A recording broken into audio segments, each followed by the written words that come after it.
À chaque fois que j'ai l'occasion de commenter un match de 1 contre 1 sur Rocket League, je fais toujours un rapprochement avec les jeux de combat. Dans les jeux de combat, l'observation du comportement de l'adversaire, de ses habitudes et de son style de jeu, c'est l'un des piliers du genre. Évidemment, l'adversaire fait la même chose, et du coup tu fais attention aux informations que tu donnes, et tu te méfies de celles que tu reçois. Si j'approche par les airs, comment tu réagis? Si je lance un projectile, est-ce que tu vas l'esquiver, le bloquer ou l'annuler avec un projectile en retour? Si j'ai pas le kick-off, est-ce que je vais jouer passif ou agressif? Au sol avec la balle, est-ce que je vais avoir tendance à aimer flic, feinter ou partir en l'air? C'est un ping-pong de questions et de réponses entre les deux joueurs qui déterminent les attitudes et les choix au cours d'un match. Cet échange permanent s'apparente à une véritable conversation, où avoir l'ascendant psychologique c'est la clé. Toutes les interactions entre les deux joueurs permettent d'avoir l'ascendant psychologique. Que ce soit feinter pour la deuxième fois de suite, l'humilier sur une grosse mécanique, ou dans un moment haute pression, le prévenir du danger qui l'attend.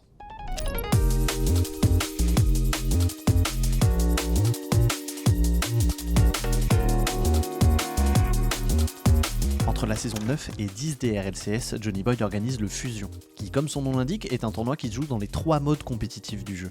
Et le clou du spectacle, c'est le 1 contre 1. À cette époque, ça fait presque 1 an que le meilleur joueur du monde dans ce mode, c'est Ocalid. Un joueur qui impose son rythme à l'adversaire et surtout qui a une capacité à être décisif dans les moments importants que personne n'égale.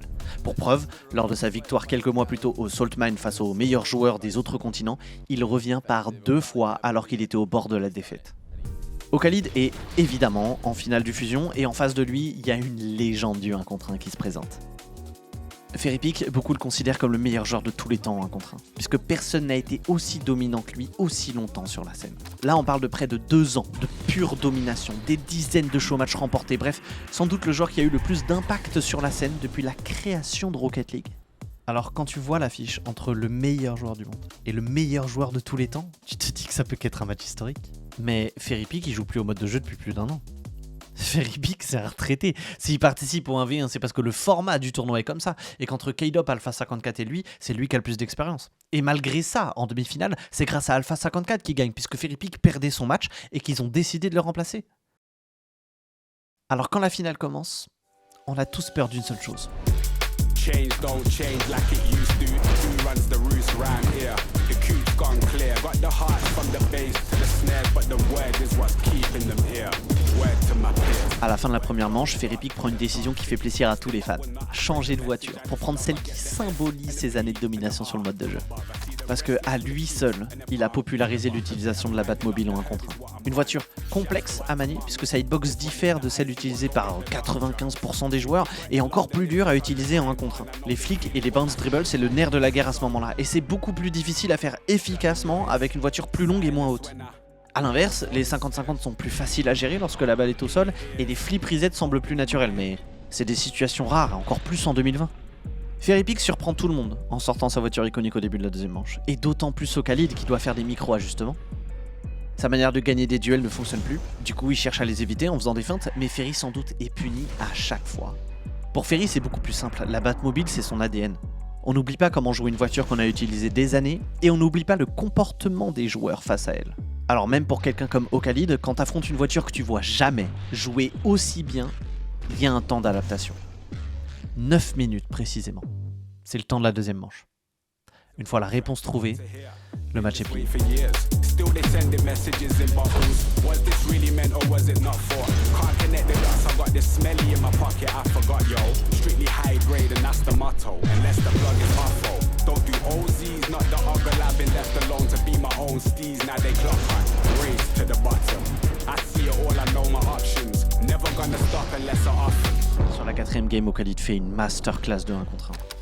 Là où depuis le début les principales informations qu'il donne c'est son aisance en bounce dribble et son contrôle du tempo du match, d'un coup il se met à attaquer de plein de manières différentes. Parfois rester passif, parfois agressif. Et ces contradictions dans le discours d'Ocalid, Ferrypick n'arrive pas à les comprendre.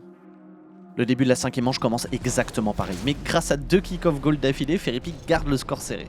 Conscient que sa seule manière de faire jeu égal avec Ocalid c'est sur l'engagement, il se permet un yes rempli de sarcasme dans le chat. Et la suite du match le montre, le Saoudien a tout décrypté du Français.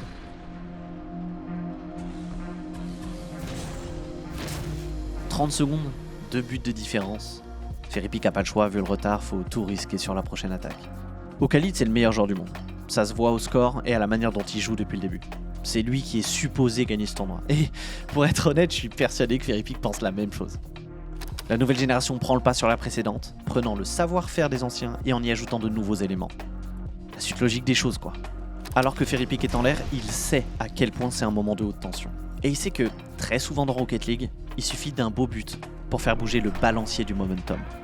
Et dans la discussion entre les deux joueurs, à cet instant, Ferry sent un temps d'hésitation chez Ocalid.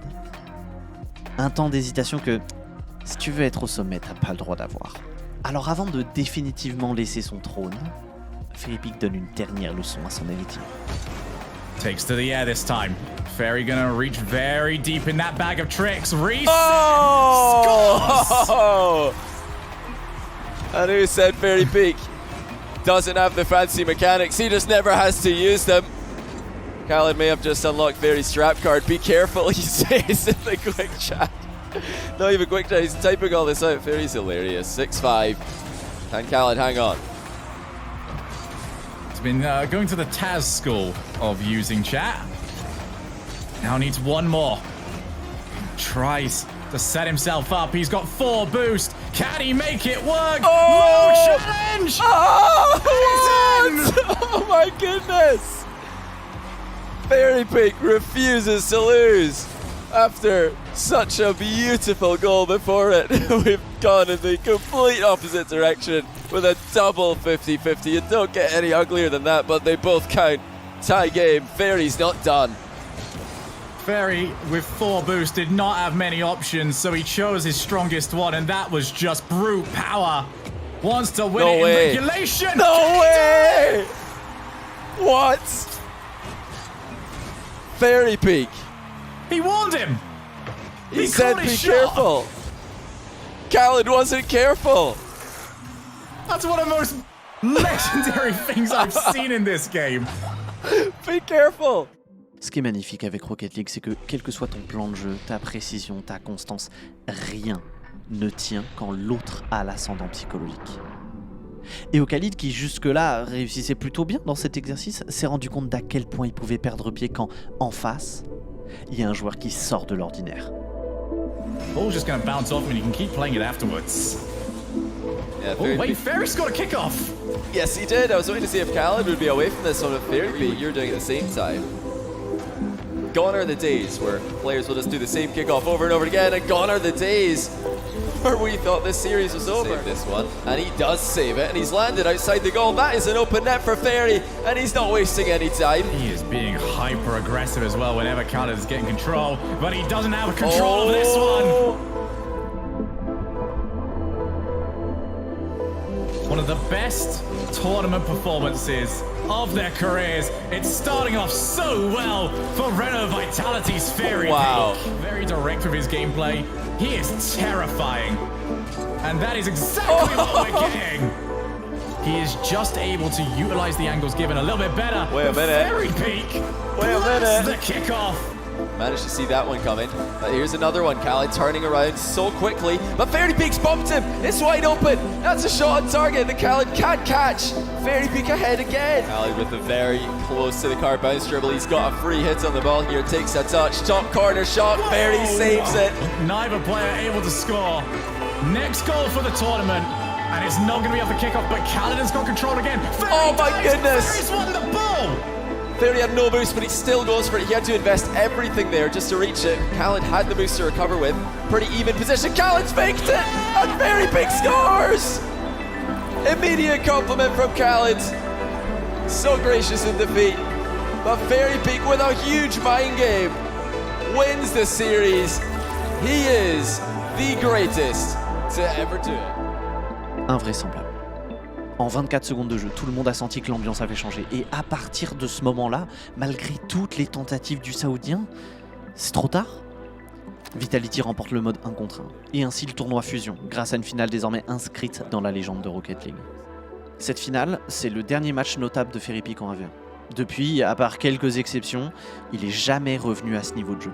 Ocalid, lui, a continué de dominer pendant encore plus d'1 an, jusqu'à se faire contester par d'autres joueurs venus d'Europe. Depuis 2022, ni Rawas, ni Zen, ni TRK, Newpo, Nas ou Daniel pour ne citer que n'ont réussi à gagner suffisamment pour être unanimement reconnus comme roi du 1 contre 1.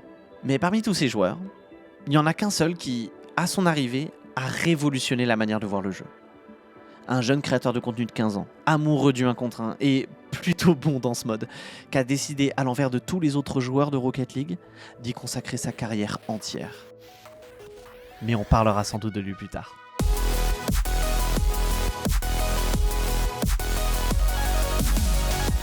Et alors pourquoi tu lui claques un be careful dans le chat? C'était un peu du sarcasme, parce que dans la tête, maintenant, en mettant ce play-là, bah, c'était pas du tout sûr que je la gagne. Et comme je lui mets jamais ça, bah, je lui ai mis un be careful, un peu pour rigoler aussi, mais pour lui faire au moins un peu aussi en mode attention, si j'ai un autre play comme ça, je le tente aussi, tu vois. Il peut y avoir quoi que ce soit, je le tenterai. Je trouvais ça marrant, et en même temps, c'est ça, tu vois, c'était en mode, bah, t'inquiète, file-moi air dribble, tu vas voir ce qui va se passer, tu vois.